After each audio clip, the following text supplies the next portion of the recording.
Assalamualaikum warahmatullahi wabarakatuh.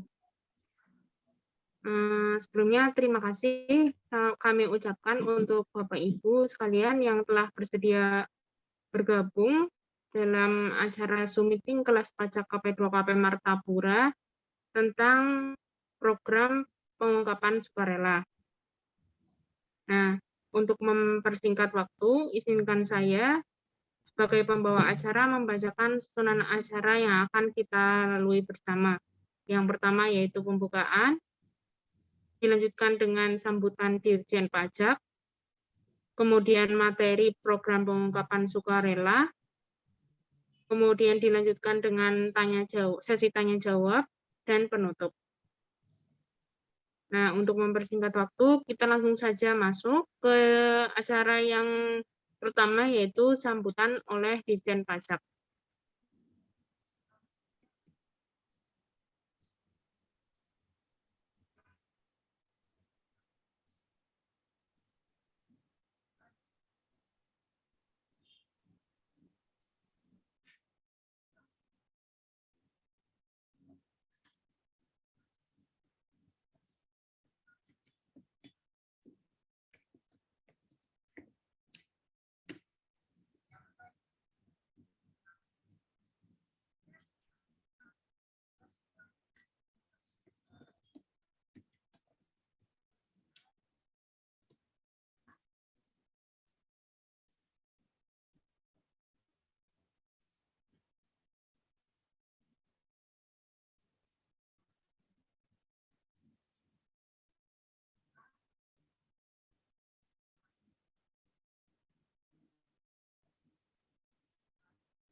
Ya, kemudian kita lanjutkan ke acara inti, yaitu penyampaian materi program pengungkapan sukarela oleh Saudara Mbak Wulan. Waktu dan tempat kami persilahkan.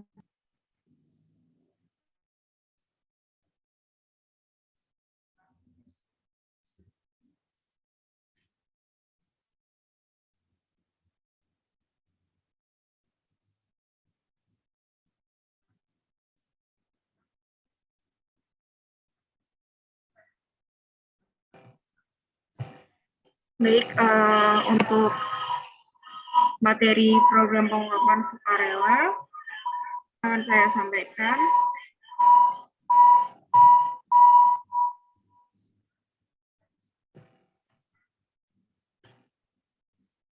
Nah, program pengungkapan sukarela adalah pemberian kesempatan kepada wajib pajak untuk melaporkan atau mengungkapkan kewajiban perpajakan yang belum dipenuhi secara sukarela melalui pembayaran pajak penghasilan berdasarkan pengungkapan harta. Nah, untuk program pengungkapan sukarela ini ada dua kondisi. Kondisi yang pertama itu adalah wajib pajak yang masih terdapat pada peserta pengampunan pajak yang belum mendeklarasikan seluruh aset pada saat pengampunan pajak.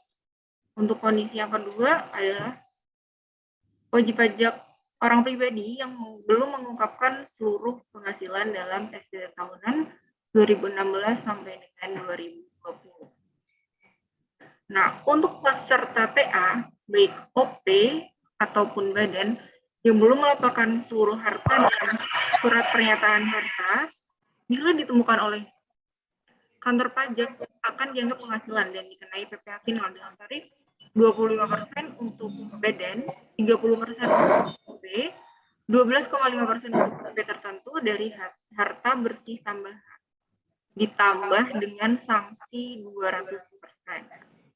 Nah, di kondisi yang kedua, WPOP yang belum melaporkan penghasilan tahun pajak 2016 sampai 2020 sesuai ketentuan akan dikenai PPh sesuai tarif yang berlaku ditambah dengan sanksi administrasi.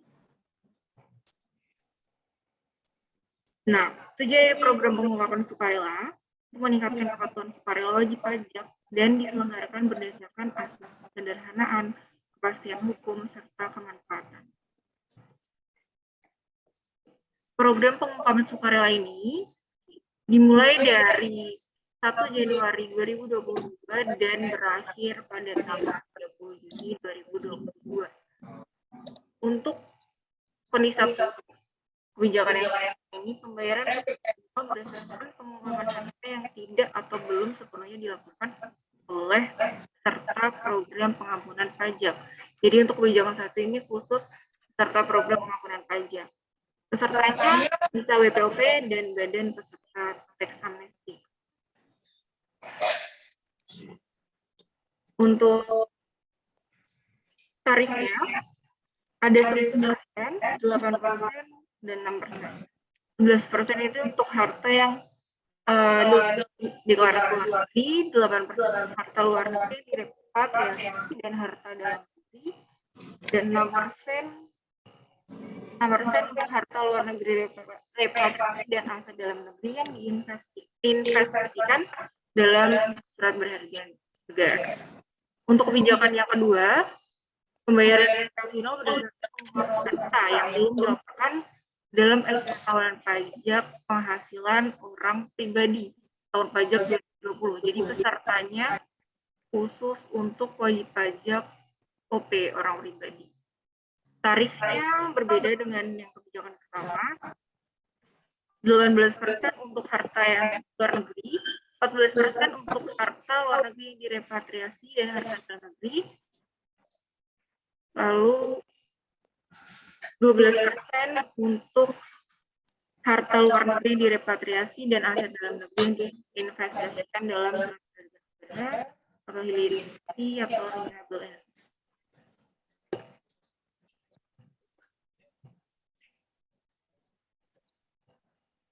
Nah, manfaatnya dari sisi pengikut program yang kebijakan pertama tidak akan dikenai sanksi pasal 18 ayat 3 Undang-Undang Amnesti.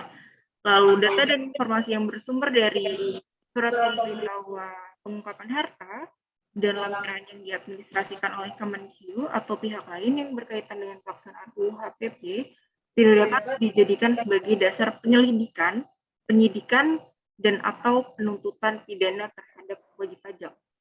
Untuk yang kebijakan 2, tidak akan diterbitkan ketetapan untuk kewajiban 2016 sampai 2020 kecuali ditemukan harta kurang diungkap.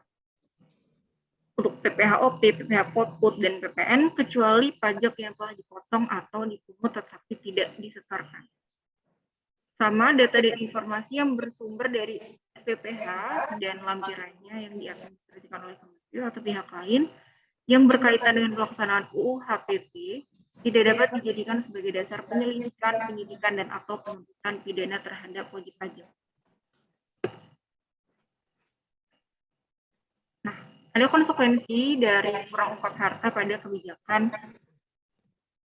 Yang pertama, bagi peserta TA, OP maupun Dadan yang sampai dengan batas berakhirnya program PPS ini, masih terdapat harta belum dilaporkan dalam surat pernyataan harta pada saat mengikuti TA 2016, maka dari harta baru itu atau kurang belum atau diungkap saat TA akan dikenai tarif PP 36 2017 digantikan dengan harta baru yang ditemukan, ditambah sanksi sesuai dengan Undang-Undang Tax Amnesty.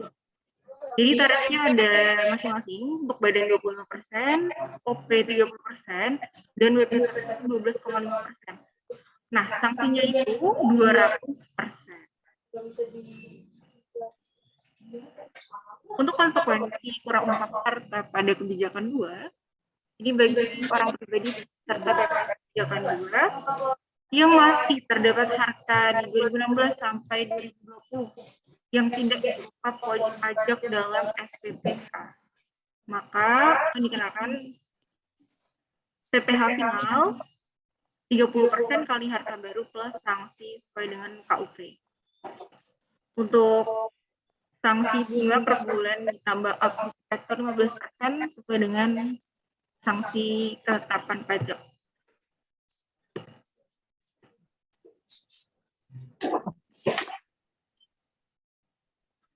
Ini untuk gambaran pengungkapan harta PPS. Jadi untuk pengungkapan dari wajib pajak, SPPH ini diungkap secara online melalui laman pajak.go.id/pps. Nah, nanti di situ kita harus mengisi form, bentuknya e-form, dan kita download, baru nanti kita isi. Ini alurnya seperti ini, nanti akan terbit escape otomatis tanpa BPI.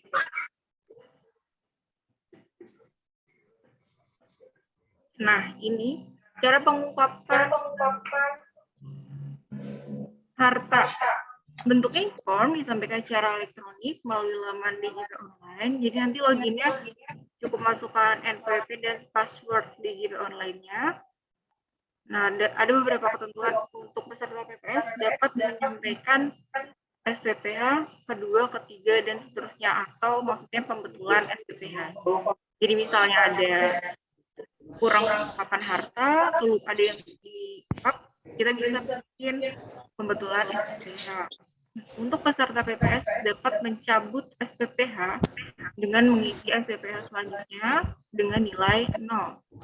Tapi jika sudah mencabut SPPH tidak dapat lagi menyampaikan SPPH berikutnya sesuai paling lama sejam, Pak. Yang dicabut. Bapak mau di mana? Duduk di sini boleh? Untuk kelengkapan SPPH diantaranya materinya ada aja, SPPN atau bukti pembayarannya. Terus ada daftar rincian harta bersih, daftar utang, serta pernyataan repatriasi dan atau investasi. Untuk tambahan kelengkapan peserta kebijakan 2, pernyataan permohonan restitusi atau upaya hukum. Itu adalah surat permohonan pencabutan restitusi dan upaya hukum sesuai ketentuan peraturan perundang-undangan bidang KUP. Lalu ada surat permohonan pencabutan banding, gugatan, dan atau PK. Jangan kembali.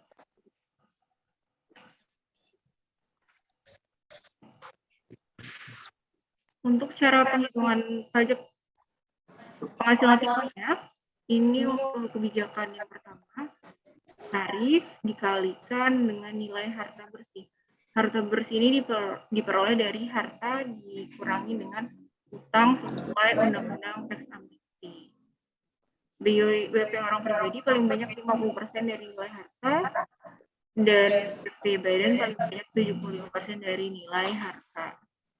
Nah, catatannya dalam hal harta atau utang dalam bentuk falas, maka membutuhkan kurs Kementerian Keuangan pada tanggal akhir tahun pajak terakhir.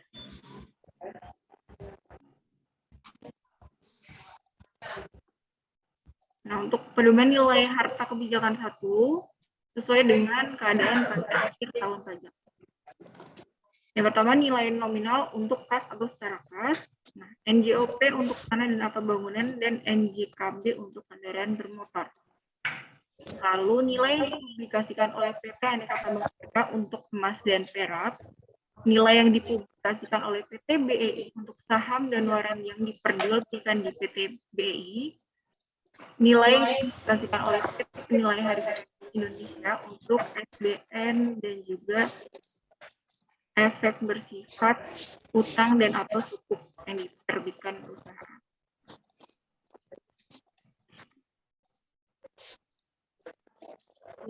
Jika tidak ada nilai pedoman, maka menggunakan hasil penilaian kantor jasa penilai publik. Untuk kebijakan 2, syarat dan ketentuannya, tidak sedang diperiksa atau dilakukan bukber untuk tahun pajak 2016 sampai dengan 2020. Lalu tidak sedang dilakukan penyidikan dalam proses peradilan atau sedang menjalani tindak pidana di bidang perpajakan. Untuk syarat umumnya, ber-NPWP, membayar PPh final, menyampaikan ketahunan PPh orang terjadi tahun pajak 2020, mencabut permohonan restitusi atau upaya hukum di tahun pajak 2016 sampai 2020 untuk PPh, serta Kotlud atau PEN.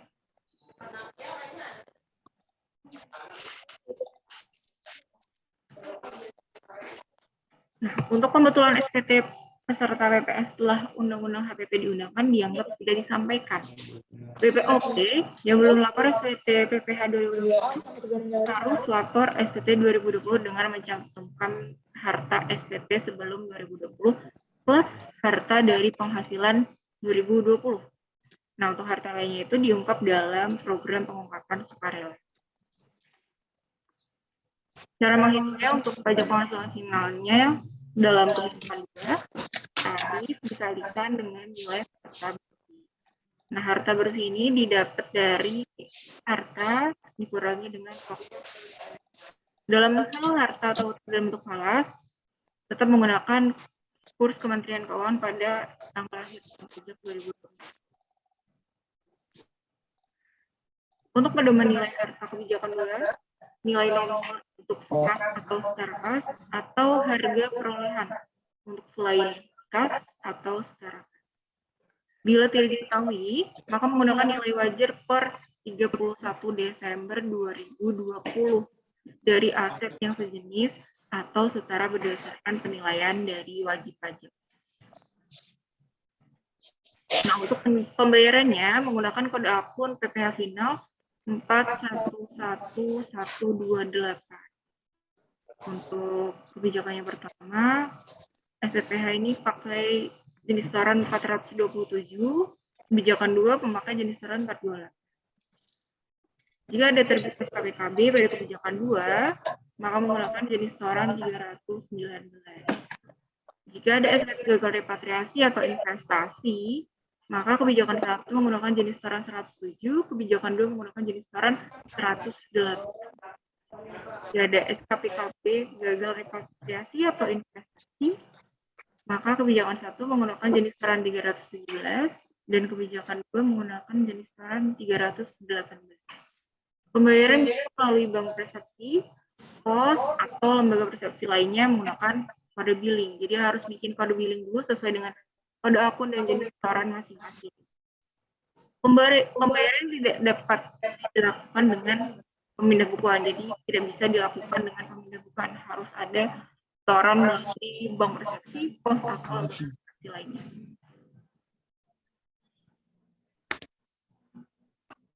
Ini untuk pembetulan SPPh. Jadi misalnya ada harta yang belum diungkapkan pada SPPh yang pertama, bisa kita lakukan pembetulan pada SPPh kedua, ketiga, dan seterusnya. Yang memuat harta bersih setelah perubahan, harta bersih yang tidak dilakukan perubahan, harta bersih yang diubah selain dihapus, harta bersih yang baru diungkapkan. Atau bisa juga atas perbaikan kesalahan tulis, hitung, atau perubahan tarif. Dalam hasil perhitungan SPPh pembetulan kedua, ketiga, dan seterusnya, ada PPh final yang kurang dibayar ataupun timbul PPh final lebih dibayar. Nah, untuk yang kurang dibayar maka harus dilunasi terlebih dahulu. Jika ada lebih dibayar, WP dapat meminta pengembalian atau pembetulan. Untuk yang pencabutan SPPh, yaitu dengan SPPh dengan nilai 0, jadi SKT-nya nanti 0. Akibat dari pencabutan SPPh ini, bisa PPh final lebih dibayar atau WP dapat meminta pengembalian atau pemindah bukuan. Namun ada beberapa konsekuensi jika melakukan pencabutan SPPh. Yang pertama, sebelum pencabutan SPPh batal demi hukum. Lalu pada saat mencabut SPPh merupakan bukti pencabutan SPPh. WP dianggap ikut PPS. WP tidak menerima manfaat dari program PPS kebijakan 1 maupun 2. WP tidak dapat menyampaikan kembali SPPh. Jadi tidak bisa mengikuti program PPS kembali.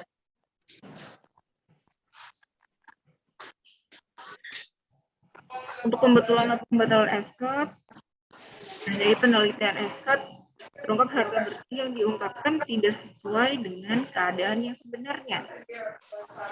Bisa salah tulis atau hitung, maka bisa dilakukan pembetulan SK.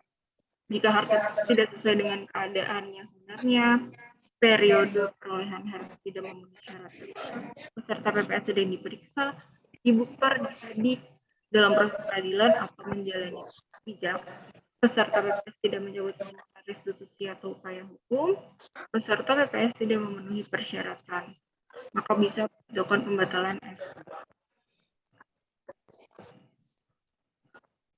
Untuk yang harta repatriasi, batas itu paling lambat 30 September 2022. Cara pengalihannya bisa melalui bank untuk holding periodnya 5 tahun sejak diterbitkannya SK. Ada catatan tidak dialihkan keluar wilayah NKRI. Ketentuan holding period repatriasi juga berlaku untuk harta deklarasi dalam negeri. Untuk ketentuan investasi, bentuk investasi bisa hilirisasi SDA dan atau renewable energy. Lalu bisa juga dengan SBN, surat berharga negara, batas waktunya paling lambat 30 September 2023. Holding periodnya 5 tahun sejak diinvestasikan. Untuk ketentuan lain, investasi dapat dipindahkan ke bentuk lain setelah minimal 2 tahun. Perpindahan antar investasi maksimal 2 kali dengan maksimal 1 kali perpindahan dalam 1 tahun kalender. Diberikan maksimal jeda 2 tahun perpindahan antar investasi. Jeda perpindahan antar investasi menangguhkan holding period 5 tahun. Menunya kan nggak ada. Suara.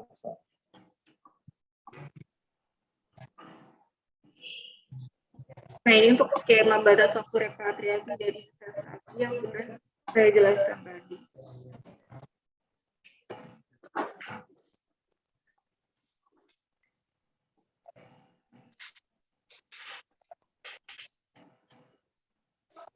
Untuk investasi SBN ada ketentuan pembelian SBN. Pengungkapan hartanya ada deklarasi dalam negeri dan juga repatriasi. Nah, untuk yang SBN itu ya bisa IDR atau falas. Yang USD yang falas bisa dilakukan di pasar perdana dengan mekanisme private placement melalui dealer utama dengan menunjukkan SK yang sudah dibuat.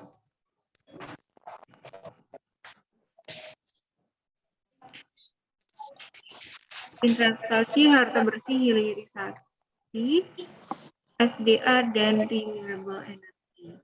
Untuk hilirisasi SDA, itu untuk pengolahan bahan baku, sumber daya alam menjadi barang setengah jadi maupun barang jadi yang menambah nilai bahan baku SDA tersebut. Untuk energi terbarukan atau renewable energy, pengusaha sektor energi yang dihasilkan dari bahan yang dapat terus diperbarui.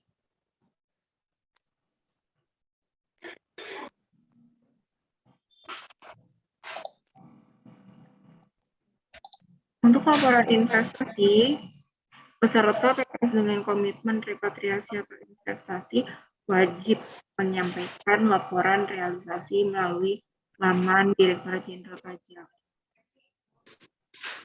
Untuk waktu laporan itu sendiri, paling lambat pada saat berakhirnya batas waktu penyampaian SPT tahunan dilaporkan sampai dengan berakhirnya batas waktu investasi khusus untuk komitmen investasi. Ini untuk tarif PPh final karena one prestasi repatriasi atau investasi pada kebijakan 1. Di sini bisa dilihat tarifnya untuk tarif PPh final dan tambahan PPh final jika ada gagal investasi hanya repatriasi untuk luar negeri atau deklarasi dalam negeri, gagal investasi dan gagal repatriasi. Lalu ada yang gagal repatriasi hanya untuk deklarasi luar negeri. Tarifnya berbeda-beda di sini. Bisa dilihat ada yang 6%, 3%, 4,5%, 6%, 7,5%, 4%, 5,5%. Jadi sesuai dengan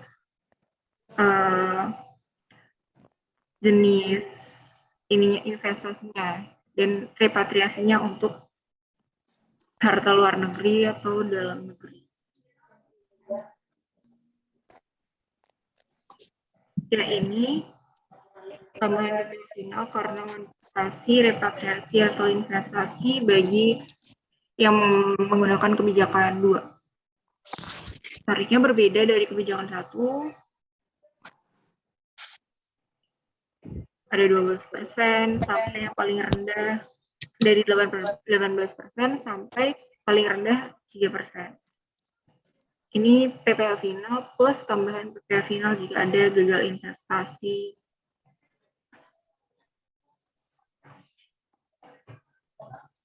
Lalu hak dan kewajiban setelah pengungkapan harta. Untuk peserta PPS kebijakan 2, tidak dapat lagi mengajukan permohonan restitusi atau upaya hukum. Dan peserta PPS yang won prestasi mencabut upaya hukum, maka SK dibatalkan.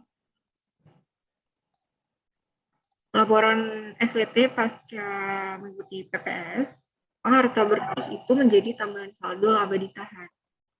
Harta atau utang SPPH sebagai harta atau utang baru sesuai tanggal SK dalam SPT 2022.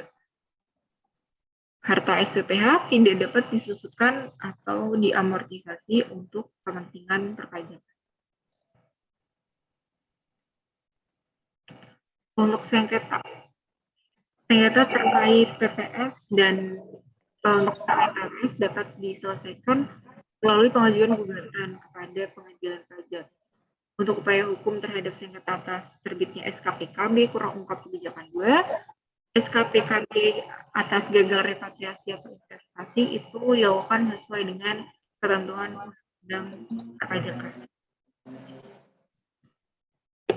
Oke, ini untuk gambaran formulir e-form yang di-download melalui DJP Online. Ini adalah bentuk surat pemberitahuan pengungkapan harta atau SPPH-nya untuk yang menggunakan kebijakan 1, berarti untuk wajib pajak badan ataupun OP yang kemarin mengikuti program tax amnesty.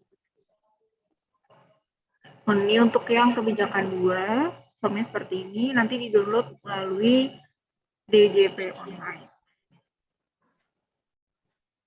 Ini untuk daftar rincian harta bersih dan daftar utang lampiran SPPH bagi yang menggunakan kebijakan 1 maupun 2.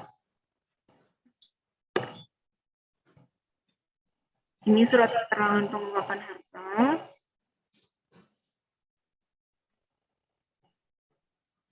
Dan ini laporan realisasi untuk yang repatriasi. Untuk laporan realisasi tadi dilakukan sampai berakhirnya batas waktu repatriasi. Ini yang melakukan laporan realisasi investasi. Ini yang repatriasi, ini investasi.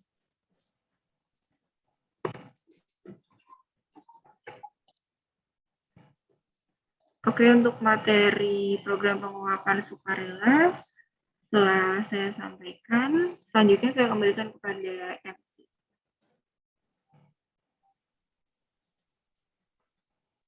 Ya, terima kasih kepada penyampaian materi atas materi yang telah diberikan. Kemudian lanjutkan ke sesi berikutnya, itu sesi tanya jawab. Dipersilahkan bagi yang akan bertanya atau masih ada yang belum jelas mengenai materi yang telah disampaikan, silakan disampaikan pertanyaannya. Kami akan membantu menjawab.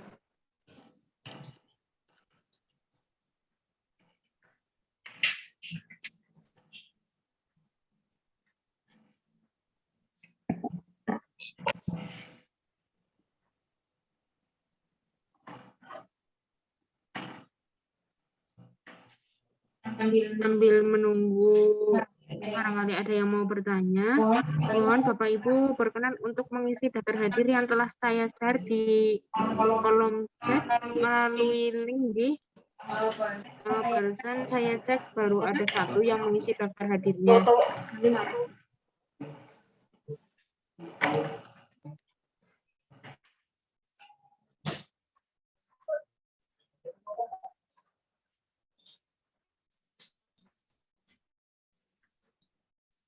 Baik, Bapak Ibu silakan kalau ada yang tidak ditanyakan. Jadi saya menambahkan apa yang setelah disampaikan oleh narasumber tadi, nggih. Jadi program pengungkapan sukarela ini adalah sebuah program yang diadakan oleh pemerintah melalui Direktorat Jenderal Pajak, ya. Jadi PPS ini memberikan kesempatan seluas-luasnya kepada seluruh wajib pajak untuk mengungkapkan harta-harta, ya, harta yang dimiliki oleh wajib pajak, tapi belum disampaikan di dalam SPT tahunan, ya. Kenapa wajib pajak harus mengikuti program ini? Karena Direktorat Jenderal Pajak mempunyai data, ya, baik itu data dari pertukaran internasional, data luar negeri, maupun data-data ILAP atau data-data pertukaran data antar instansi di seluruh Indonesia, ya, baik itu data pertanahan, data samsat, ya, data samsat kendaraan bermotor roda 2, roda 4 dan lain sebagainya, data perbankan, dan data yang lain, ya. Jadi pemerintah mempunyai data-data itu, Bapak Ibu. Nah, kalau ternyata ada data kita, dan itu belum disampaikan kepada kantor pajak, maka nanti akan dikenakan sanksi yang sangat memberatkan. Contoh, seandainya nih, kita punya rumah nilai 1 miliar, belum kita sampaikan ke kantor pajak, maka itu akan dikenakan 30% dari nilai 1 miliar, berapa berarti? 300 juta, masih dikenakan kenaikan 200% berdasarkan Undang-Undang TA tahun 2017. Kan sangat memberatkan sekali, makanya pemerintah memberikan kesempatan seluas-luasnya untuk mengikuti program pengungkapan sukarela ini. Jadi ini adalah kesempatan yang sangat besar.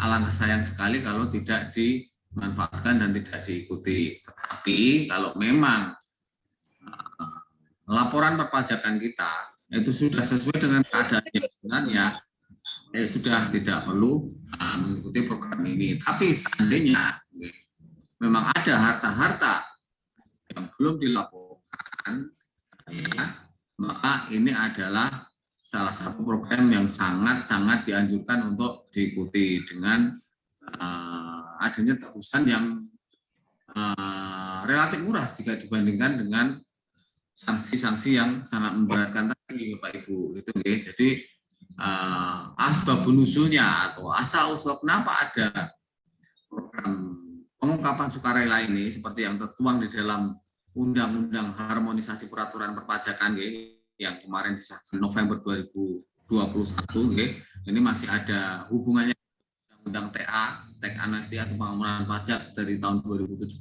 dulu, terbagi menjadi program 1 dan program 2, gitu. Jadi intinya pemerintah punya data, gitu.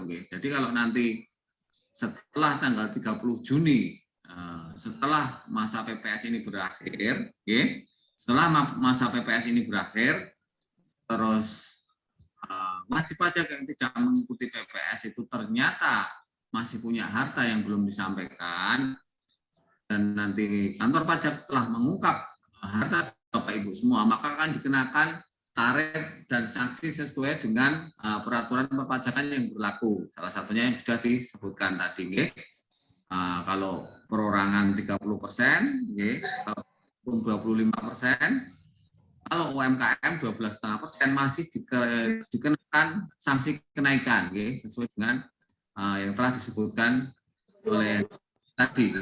Jadi alangkah baiknya program PPS ini diikuti. Cara ikutnya sangat mudah, Bapak Ibu, tinggal mengisi surat SPPH, surat data, lewat media DJP online, lewat internet, Bapak Ibu. Bapak Ibu tidak harus datang ke kantor pajak. Walaupun kalau memang belum bisa, Bapak Ibu akan kami bimbing, baik datang ke kantor pajak maupun lewat saluran online yang sudah kami sediakan. Ada WA yang kami sediakan, Bapak Ibu, ada telepon juga, yang bisa Bapak Ibu hubungi untuk memanfaatkan line konsultasi kami. Bukan hanya PPS saja. Kalau tanya permasalahan perpajakan yang lain seperti pelaporan SPT tahunan, pembuatan billing, cara membayar pajak, ataupun konsultasi yang lain, kami persilakan dari hari Senin sampai hari Jumat jam 8 sampai jam 4 sore. Itu jam buka pelayanannya. Kalau jam kantor memang jam 7.30 sampai jam 17 sore, tapi jam pelayanannya jam 8 sampai dengan jam 4 sore. Silakan. Jadi kami akan dengan senang hati membantu Bapak Ibu rekan-rekan wajib pajak semua untuk memanfaatkan program ini, program PPS, dan pelaporan SPT tahunan dan seluruh kewajiban perpajakan Bapak Ibu. Dan mungkin juga Bapak Ibu juga bisa sampaikan kepada handetolan, rekan-rekan atau wajib pajak yang lain tentang program pengungkapan sukarela ini, biar beritanya semakin meluas, biar manfaatnya bisa dinikmati oleh seluruh wajib pajak. Karena bagi peserta PPS salah satu manfaatnya adalah harta-harta yang diungkap ini tidak bisa dijadikan dasar dalam pelaksanaan ataupun penyidikan tindak pidana di bidang perpajakan gitu. Jadi untuk tahun-tahun yang diungkap ini hartanya sudah tidak bisa diaudit lagi gitu Pak. Jadi sangat-sangat banyak manfaatnya gitu. Daripada nanti ternyata beneran masih ada harta belum kita laporkan, terus diungkap oleh kantor pajak, akan dikenakan tarif dan sanksi yang sangat memberatkan. Silakan kalau ada yang bertanya, saya kembalikan ke Mbak membawa acara.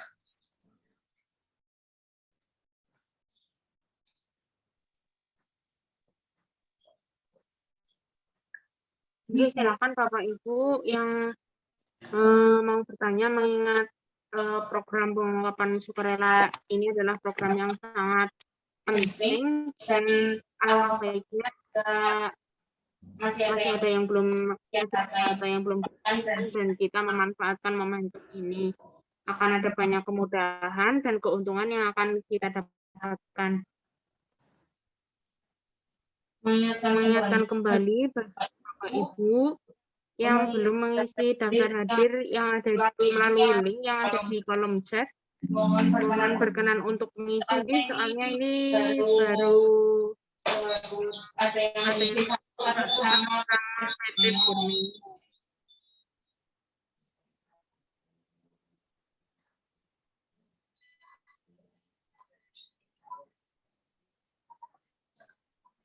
Pada Bapak Ateh dan Iya, mohon yang mengisi dirinya dulu sih.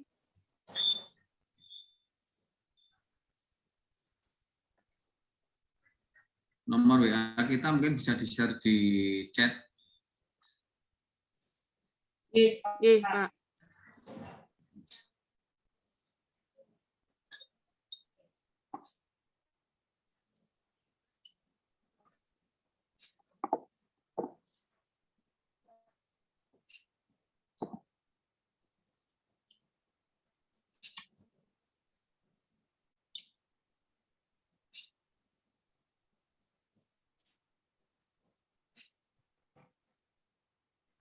Untuk dokumentasi, boleh minta tolong semua audiensnya menyalakan kameranya sebentar.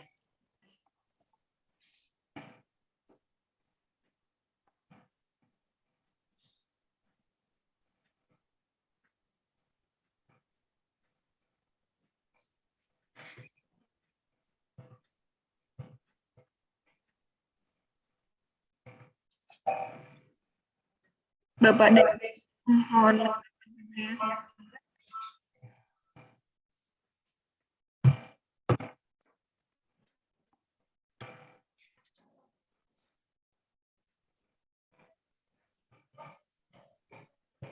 Seandainya dulu nggak apa-apa Mbak, dokumentasi. Bapak Ibu, monggo kalau ada yang mau ditanyakan bisa langsung lewat live, bisa lewat kolom chat, atau nanti bisa WA di nomor yang sudah kami sediakan ya Bapak Ibu. Ini lagi yang belum mengisi absensi, mohon diisi di link yang sudah disediakan. Kalau kesulitan mengisi link itu mungkin bisa ditulis di kolom chat aja nama dan NPWP mungkin Bapak Ibu. Juga bisa, nggih, ada masalah, silakan.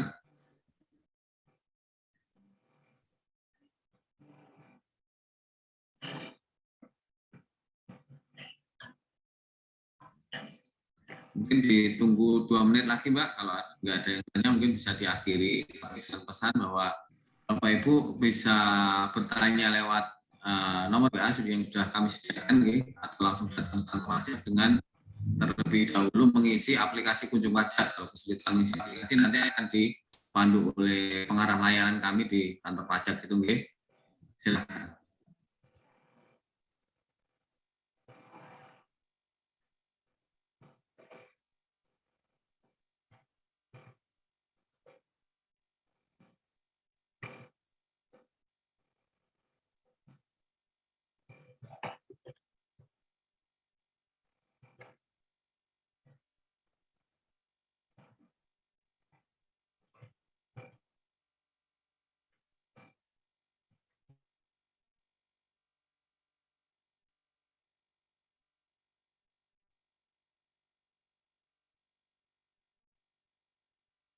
Baik, Bapak Ibu sekalian, apabila sudah tidak ada yang ditanyakan, mohon izin kami akan segera mematikan Zoom meeting kali ini. Sebelum saya mematikan Zoom pada hari ini, saya mengucapkan terima kasih kepada Bapak Ibu sekalian atas antusiasmenya mengikuti Zoom pada kali ini. Semoga penyampaian materi yang kami telah sampaikan akan memberikan manfaat untuk kita semua. Wabillahi taufiq wal hidayah. Wassalamualaikum warahmatullahi wabarakatuh.